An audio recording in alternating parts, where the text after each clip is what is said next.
오늘 말씀 하나님의 호령소리에 대해서 말씀을 증거합니다. 데살로니가전서 4장 16절, 요한계시록 22장 12절 말씀을 통해 증거합니다. 주께서 호령과 천사장의 소리와 하나님의 나팔로 친히 하늘로 쫓아 강림하시리니 그리스도 예수 안에서 죽은 자들이 먼저 일어나고, 요한계시록 22장 12절, 보라 내가 속히 오리니 내가 줄상이 내게 있어 각 사람이 그의 일한 대로 갚아주리라. 자, 요한계시록의 말씀은 주의 재림과 심판이 기록된 말씀이죠. 그런데 주께서 호령과 천사장의 나팔 소리로 친히 강림하신다고 그랬어요. 그러면 하나님의 그 호령 소리가 들려질 때 주께서 다시 강림하는 그때죠. 그러면 하나님의 호령소리가 무엇인가를 제가 증거하겠습니다. 하나님의 호령소리라는 것은 호통을 치는 소리예요. 비유를 통해서 이걸 깨달을 수가 있는데, 부모가 자기 자녀들이 억울해진 길을 가고 있으면 그냥 놔둡니까? 그렇지 않죠. 내 이놈 하고 호통을 치고 회초리를 들어서 징계를 하죠. 그래서 호령소리라는 것은 하나님께서 진노하시며 호통을 치는 소리를 하나님의 호령소리라 하는 거예요. 그러면은 온 교회가 지금 음행과 우상 숭배하고 있죠. 그러면 하나님이 칭찬을 하겠습니까? 아니면 호통을 치겠습니까? 진노하시며 호통을 치는 소리가 호령소리인 거예요. 제가 하나님의 호령소리가 진노하며 호통을 치는 소리라고 증거하는 것은 제가 하나님의 호령소리를 들었기 때문에 증거하는 거예요. 제가 30년 전에 하나님께 부름을 받을 때 잠시 그 택시 운전을 하고 있었거든요. 그런데 우연히 기독교 방송이 주파수가 맞춰지는 거예요. 기독교 방송에서 어떤 주의 종이 하나님의 나라는 여기 있다 저기 있다 있는 것이 아니고 너희 마음에 있느니라는 그 말씀을 낭독을 하는데, 다른 말씀은 귀에 안 들어와. 하나님의 나라는 너희 안에 있느니라는 그 말씀만 들려오는 거예요. 그 순간 환상이 보이는데, 그때는 환상인지도 몰라요. 한 번도 그런 걸 경험해 보지 않았기 때문에. 환상이 보이는데 강물이 보여요. 갑자기 그 강물이 큰 파도가 되어서 춤을 추면서 내 가슴 속으로 밀려 들어온 거예요. 그 파도가 밀려오는 그 순간 이 세상에서는 결코 맛볼 수 없는 그 평안과 기쁨이 내 마음을 가득 채우는 거예요. 그때는 너무 강하게 그걸 경험했기 때문에 내 안에서 그 말씀과 같이 천국이 그대로 이루어지는 거예요. 지금 와서 생각해 보니까 하나님의 말씀이, 천국은 우리 안에 이루어진다고 그랬죠. 그 말씀대로 실상이 이루어졌던 거예요. 하나님의 나라는 우리 마음에서 이루어지는 거예요. 그게 천국이잖아요. 그 천국이 이루어지니까 온 세상 모든 피조물이 다 나를 향해서 웃고 있고 나를 노래하는 것 같아요. 그리고 이 기이한 현상을 경험하고 일을 마치고 저녁에 잠을 자는데 잠이 오겠습니까? 그걸 생각하면서 자려고 하는데 비몽사몽간에 또 환상이 보이는 거예요. 이번에는 내가 택시 운전을 하고 있어요. 그런데 어떤 젊은 여자가 술이 만취가 되어서 내 차에 타는 거예요. 그래서 뒷좌석에서 술에 취해서 깊은 잠에 빠져 있어요. 내가 그 여자를 보니까 그 지갑이 보이는데 지갑 안에 그 금이 보이는 거죠. 그 금을 취하는 거예요. 그 여자를 보니까 젊고 이뻐요. 그러니까 음욕이 불같이 생기는 거예요. 그래서 그 여자를 범하려고 하니까 갑자기 우리가 알고 있는 저 하늘이 사라져 버리고 또 다른 하늘이 나타나면서 그곳에서 하나님의 음성이 들려오는. 근데 그 음성이 얼마나 크냐면 천등소의 수십 배, 수백 배의 큰 음성으로 그때 느꼈어요. 하나님께서 내 이놈 하면서 호통을 치는 그 소리가 들려오는 거예요. 그 음성을 직접 내 영혼이 들어보니까 내 영혼이 그 음성에 산산이 부서져서 그 고통이 찾아오는데, 그 고통이 어떤 고통이냐면 창자가 딱 끊어져서 죽는 고통이에요. 이 창자가 끊어져서 죽는 고통이 얼마나 큰 고통인지 여러분은 모를 거예요. 저는 그때 경험을 했어요. 이 세상에서는 결코 이런 고통을 경험할 수가 없어요. 그러니까 제가 천국과 지옥을 경험한 거예요. 천국의 그 기쁨, 이 세상 결코 맛볼 수 없는 그 평안과 기쁨을 맛보고 나서 그 뒤로는 남의 것을 탐하고 여자를 강간하라는 음욕에 가득한 옛사람을 보여주신 거예요. 그 옛사람을 하나님께서 심판하는 거예요. 근데 그 심판을 당할 때 얼마나 큰 고통이 찾아왔는가. 정말 이 세상 결코 경험할 수 없는 그 고통을 경험했어요. 얼마나 두렵고 무서웠겠습니까? 그래서 죽은 자가 되어서 땅이 없어서 하나님 잘못했습니다. 용서하세요. 다시는 죄를 범하지 않겠습니다. 이렇게 눈물로 회개하니까 두 번째 똑같은 음성이 들려오는데 이제는 호통을 치는 음성이 아니고 청아하고 맑은 음성으로 내 이름을 두 번 호성아 호성아 부르셔요. 그 음성을 듣고 제가 다시 살아났어요. 그리고 나서 그 뒤로부터 미친 사람이 되어서 하나님의 말씀을 순종하는 그런 삶을 살았죠. 그 경험을 하고 나서 바로 교회를 가고 술, 담배 끊고 그리고 세상 친구들 다 인연을 끊고 오직 하나님의 은혜와 사랑을 받기 위해서 미친 사람과 같이 신앙생활을 했어요. 그 두려운 하나님을 만나니까 얼마나 율법을 철저히 지키면서 살았겠어요. 저는 복음을 깨닫는 그 순간까지 새벽기도 한 번도 빠져본 적이 없어요. 그리고 주일날 되면 상점에 가서 돈을 쓰지 않아요. 어떤 일도 하지 않습니다. 모든 예배 참여하고 각종 헌금 드리고 그리고 전도하고 교회 섬기는 그런 일들에 열심을 내고 했던 거예요. 그런데 어느 날 기도를 하는데 성령께서 내가 길이요 진리요 생명이라는 그 말씀을 깨닫게 해주는 거예요. 그 전에도 그 말씀을 잘 알고 있었죠. 그런데 성령께서 그 말씀을 깨닫게 해주고 믿음을 심어주시니까 그냥 예수가 영원한 생명이고 하나님의 의의 옷이라는 게 그냥 믿어져 버린 거예요. 그러니까 하나님 앞에 예수를 믿음으로 의롭게 돼서 하나님께 나가는 것이고 내 안에 예수를 믿음으로 영생이 있다는 것이 그냥 믿어져 본 거예요. 그러니까 지금까지 율법을 행했던 그 삶이 다 벌써 이 말씀을 깨닫는 그 순간 지금까지 했던 모든 거 율법이라는 거 그때 알았던 거죠. 지금 이름이 유명하고 수만 명, 수십만 명 따르는 그 목사들 있죠. 다 율법이에요. 복음을 깨달으면 그런 율법을 지켜서 구원받게 하는 것이 아니에요. 예수를 믿게 해서 예수로 옷 입고 하나님께 나가게 가르치는 것이지 주일을 오고 수요 예배 그런 거 가르치는 거 아니에요. 모르니까 하는 거예요. 그리고 나서 기름 부음을 받았어요. 환상에 보이는데 큰 대접에 기름이 가득 담겼는데 그 하늘에서 내 영혼에 쏟아버리는 거예요. 환상을 통해 보여요. 그리고 그 기름이 내 영혼에 쏟아져 들어오는 거예요. 얼마나 기름 부음이 강했으면 내 영혼이 육체를 벗어나네. 그리고 한 방울 나온 것 같이 똑 떨어지는 거예요. 그걸 보았고 내 영혼이 그걸 경험해요. 그리고 나서 계시록의 말씀이 하나 둘씩 깨달아지는 거예요. 그 순간 내 영혼이 영적 감각이 살아나서 이 귀신의 영들이 내 영혼에 들어오잖아요. 그걸 다 느껴보는 거예요. 여러분 손으로 여러분 몸을 만지면 느끼죠. 눈을 감아도 알잖아요. 이와 똑같아요. 귀신의 영을 내 눈으로 보지 못해도 귀신이 들어오면 그걸 알아요. 느낌으로. 텔레비전을 보든가 영화를 보고 그러면은 이 악한 영들, 귀신의 영들이 내 영혼에 들어와서 영혼을 덮어버려요. 그러면 어떻게 되면 영혼을 덮으면 그 몸이 꽁꽁 밧줄에 묶인 것 같이 답답해요. 너무너무 답답하고 악한 영들이 쏘는 권세를 가지고 쏴요. 그러니까 고통이 와요. 그러니까 이 고통과 그 답답함을 없애기 위해서 기도하는 거예요. 밤낮.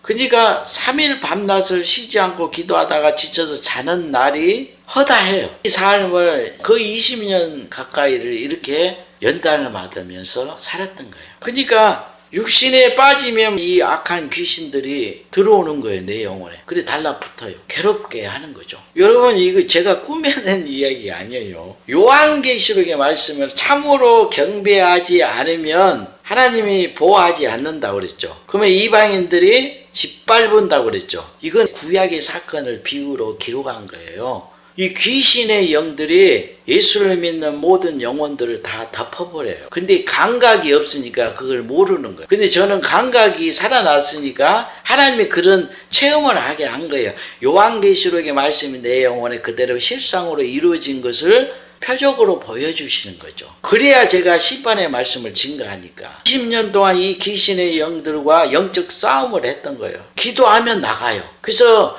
기도 외에는 이 귀신을 쫓아낼 수 있는 방법이 없어요. 정말입니다. 제자들이 와서 예수님이 귀신을 쫓아내고 질병을 치료하니까 왜 우리는 귀신을 쫓아내지 못합니까? 하니까 기도 외에는 이런 유가 나갈 수 없다 했죠. 정말입니다. 이 악한 영들, 이 귀신의 영들을 기도 외에는 쫓아낼 수 있는 방법이 없어요. 그래서 나갈 때까지 기도하는 거예요.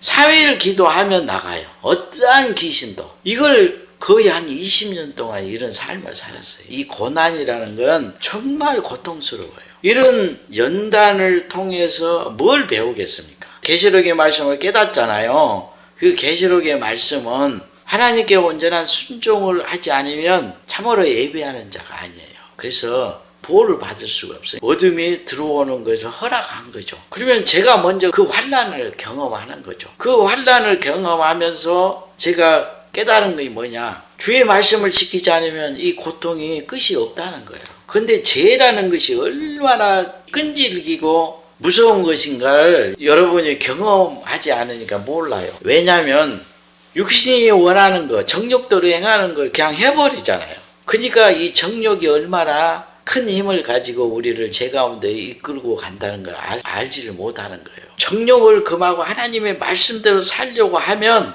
이 정욕이 큰 힘을 발휘해서 하나님 말씀을 지키지 못하도록 만들어버리는 거예요. 그러면 다시 또 안목의 정욕에 빠지잖아요. 그러면은 또 어둠의 공격에서 또 덮잖아요. 그러면 고통을 받아. 그러면 또 기도해요. 그러면서 깨달은 게 뭐냐? 하나님 말씀에 순종하지 않으면 이 환난이 끝이 없다는 것을 아는 거예요. 오직 하나님 말씀만이 내 영혼을 지키는 것이구나.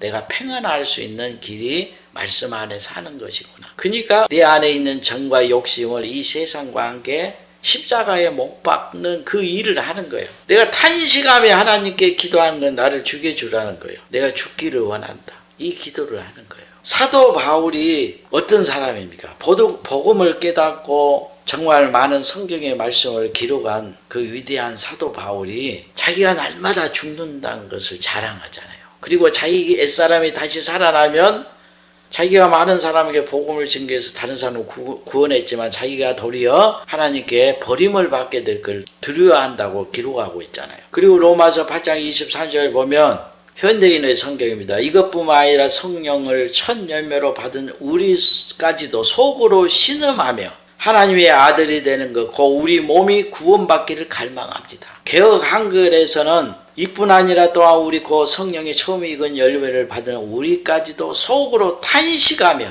양자될 것, 그 우리 몸의 구속을 기다리느니라. 이렇게 기록하고 있어요. 사도 바울이 주의 말씀대로 살려고 하니까 육체 안에 있는 여러 가지 정욕이 제 가운데로 이끌잖아요. 그러니까 이 정욕을 날마다 십자가에 못 박고 주의 말씀을 쫓아서 사는 삶을 살았던 거예요. 그냥 될 수가 없으니까 탄식하며 하나님께 기도하면서 살았던 거예요. 그리고 속히 이 몸이 구속받기를 원했죠. 이 몸이라는 것은 죄와 사망의 몸이잖아요. 이 몸이 사망을 당하게 하는 거예요. 죄를 범하게 하는 존재죠. 그러니까 이 몸이 구속을 받지 않으면 언제든지 타락할 수가 있는 거예요. 그래서 누구든지 복음을 깨닫는 사람이라 해도 다시 오신 예수 그리스도를 만나야 몸의 구속을 받는 거예요.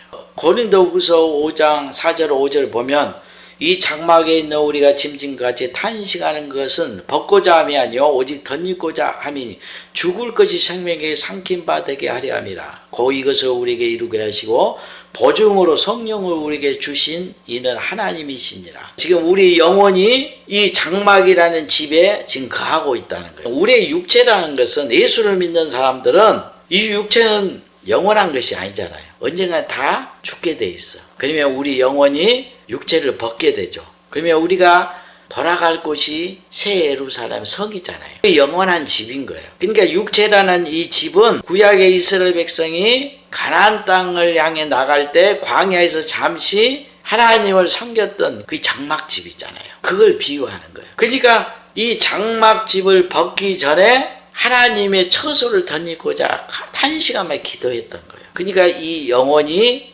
자기의 영혼이 새 예루살렘에 들어가기를 간절히 기도했던 거죠. 그러면 영원히 거할 이 처소가 새 예루살렘이라고 했죠. 그래서 요한계시록에 보면 새 예루살렘 성이 하늘에서 내려온다 그래요. 신부를 한 거예요. 이게 너무너무 놀라운 말씀이죠. 그래서 요한계시록의 말씀이 곧 주님이 다시 재림하신 말씀인데, 주님이 다시 오실 때 그때가 우리의 영혼이 새 예루살렘 성에 들어가는 때예요. 예수님이 제자들이 근심하니까 근심하지 말라. 내가 너희들 위해서 처소를 준비하면 다시 와서 너희를 나 있는 곳에 데리고 가서 영원히 함께 할 것이다 그랬죠. 예수님이 다시 오실 때 그 영혼을 새 예루살렘 데리고 가서 영원히 함께 하는 거죠. 지금 그걸 말씀하는 거예요. 사도 바울이. 그러니까 몸의 구속이 이루어지는 그 날이라는 것은 예수님이 다시 오시는 날이에요. 이게 너무너무 놀라운 거예요.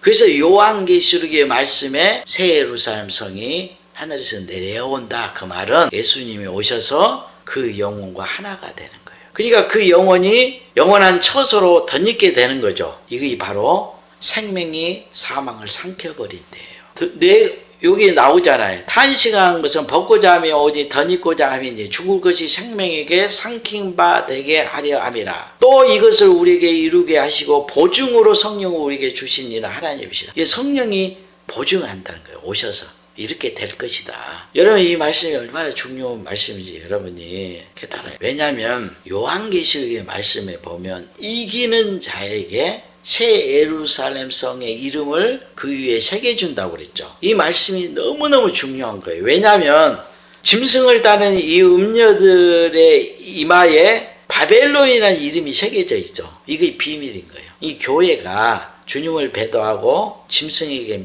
미혹당해서 마귀의 영과 음행하고 마귀를 하나님으로 경배하게 되잖아요. 그러면 짐승의 나라, 이 바벨론 나라가 되는 것이에요. 그러니까 바벨론이란 이름이 새겨졌다는 것은 짐승의 나라가 되었고 마귀의 나라가 됐다는 거예요. 하나님의 교회가 짐승이 다스리는 마귀의 나라가 된 거예요. 그래서 비밀이라는 거예요. 그런데 이들에게 미혹당하지 않고 끝까지 정죄를 지키고 이기게 되면 주님이 다시 오실 때 그들에게 새 예루살렘 이름을 새겨주잖아요. 그리고 나의 새 이름을 그 위에 기록한다고 그랬어요. 그러면은 끝까지 견디게 되면 주님이 다시 오실 때 주님을 만나게 되죠. 주님과 하나가 되는 거예요. 재림하신 예수님과.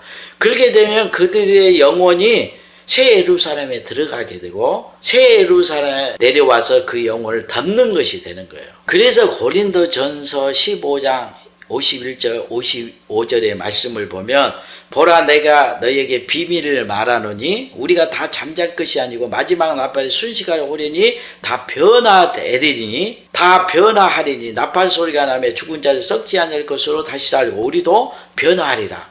이 썩을 것이 불갑을 썩지 않을 것을 입겠고 죽을 것이 죽지 아니함을 입으리라. 이 썩을 것이 썩지 아니함을 입고 이 죽을 것이 죽지 아니함을 입을 때는 사망이 이김에 삼킨 바 되리라. 이제 사망을 생명이 삼켜버린다는 거예요. 기록된 바 되리라. 기록된 말씀이 응하리라. 사망아 너의 이기는 것이 어디 있냐? 사망아 너의 쏘는 것이 어디 있느냐? 하늘에 있는 새 예루살렘 성을 덧입을 때 우리가 영원히 우리 영혼이 거하는 곳이잖아요. 너무너무 놀라운 말씀이에요. 이걸 사모해야 되는 거예요. 우리 영혼이 잠시 머물러 있는 이 집이 이 육체라는 이 장막집이에요. 우리가 영혼이 육체를 벗게 되면 하나님의 그 처소 새 예루살렘 성에서 영원히 거하는 거예요. 제가 비밀을 하나 여러분에게 말씀하겠습니다. 제가 옛사람을 십자가에 못 박고 탄식하면서 이렇게 살았잖아요. 그런데 어느 날 주께서 주의 재림과 심판의 말씀, 이 요한계시록의 말씀으로 내 영혼에 주님께서 강림했다는 사실을 깨닫는 그 순간에 어떤 변화가 있었냐면 지금까지 내가 사도 바울과 같이 탄식하면서 정욕으로 가득한 옛사람을 십자가에 못 박는 그런 삶을 살았어요. 그러니까 정욕이 사라지지 않고 있었죠. 그런데 요한계시록의 말씀을 통해서 주의 재림과 심판의 말씀 그리고 하나님의 일곱 영으로 내 영혼에 강림한 사실을 깨달으니까 내 안에 있는 정욕들이 다 사라져 버린 거예요. 너무 놀라운 거예요. 순식간에 갑자기 없어져 버려요. 그러니까 주께서 오실 때 호련히 변화된다고 그랬죠. 순식간에 변화된다는 거예요. 이 말씀대로 그대로 이루어져요. 예수님이 다시 오시는 그 이유는 뭐 때문에 오시는 거예요? 모든 죄악을 다 없애버리려고 오는 거예요. 그러니까 예수님이 다시 오셔야 죄악들이 다 사라지고 마귀와 악의 영과 귀신의 영이 무저갱에 갇혀서 나오지 못하는, 요한계시록 기록되어 있잖아요. 예수님이 다시 오셔서 심판하지 않으면 죄악으로 가득하잖아요. 예수님이 다시 오셔서 용과 짐승과 염려들을 다 심판하고 죄를 다 소멸시켜 버리는 거예요. 그러니까 심판의 말씀만이 죄를 없애는 거예요. 다른 걸로 없앨 수가 없어요. 성경에 기록되어 있잖아요. 하나님의 그 진노의 심판이 죄를 없애는 거예요. 그래서 모든 정욕이 다 사라져 버리는 거예요. 너무너무 놀라운 거예요. 그래서 하나님의 호령소리라는 것은 지금 온 교회를 향해서 진노하시며 호통을 치는 그 음성인 거예요. 지금 의인과 우상 숭배하고 있잖아요. 그러니까 하나님께서 호통을 치면서 회개하게 만드는 말씀이 요한계시록의 말씀이에요. 그래서 선지자가 하나님의 진노의 심판을 지금 증거하잖아요. 그 음성이 곧 하나님의 호령소리인 거예요. 그 호령소리로 들어야 되는 거예요. 그래서 요한계시록 4장 5절 보면 보좌에는 번개가 치고 요란한 소리와 천둥 소리가 울려 나오고 보좌 앞에는 7 등불이 켜져 있었는데 이것은 하나님의 7영이었더라. 그러니까 보좌에서부터 천둥 소리가 울려 나온다고 그랬죠. 이거 하나님의 음성인 거예요. 진노하신 그 음성. 육적으로도 천둥 소리가 막 치고 번개가 치면 하늘이 지금 노했다 이렇게 세상 사람들이 말하잖아요. 그게 하나의 비유인 거예요. 하나님의 그 진노의 그 심판이라는 것은 너무너무 두렵고 무서운 거예요. 하나님이 진노하시면 그냥 끝난다고 생각하시면 돼요. 왜냐하면 저는 그걸 경험했기 때문에. 근데 누구에게 진노하시냐? 옛사람은 다 심판받아요. 왜냐하면 옛사람은 다 이 탐심과 음란함과 그리고 세상의 정욕으로 가득하기 때문에 이 옛사람들을 가리켜서 짐승이라 하는 거예요. 다 심판을 받아요. 지금 이 호령소리를 듣지 않으면 아무도 회개할 수가 없습니다. 다 멸망받아요. 지금 모든 목사들이 하나님의 호령소리를 증거하는 것이 아니에요. 죄악을 범한데도 하나님이 지켜준다, 보호해준다, 사랑한다 이런 말만 증거하잖아요. 이 음성을 들으면 주님을 만날 수가 없다니까요. 회개할 수가 없어요. 이건 너무너무 중요한 거예요. 지금 우리가 살고 있는 이 세대는 하나님께서 진노하시며 호통을 치시는 그 호령 소리를 다 들어야 되는 거예요. 그 소리를 들어야 주님을 만나게 돼요. 다시 오신 예수 그리스도는 하나님의 호령 소리와 함께 강림하신다고 그랬어요. 여러분 지금 죄악을 범한데도 잘한다, 축복한다, 하나님 지켜준다, 다 심판을 받게 됩니다. 제가 하나님의 그 호통 소리를 듣고 회개하고 지금까지 주의 말씀에 순종하는 삶을 살았던 것 같이 지금은 모두가 회개하지 않으면 다 심판을 받는다는 그 하나님의 그 호령 소리를 들으셔야 돼요. 그렇지 않으면 한 사람도 구원받을 수가 없어요.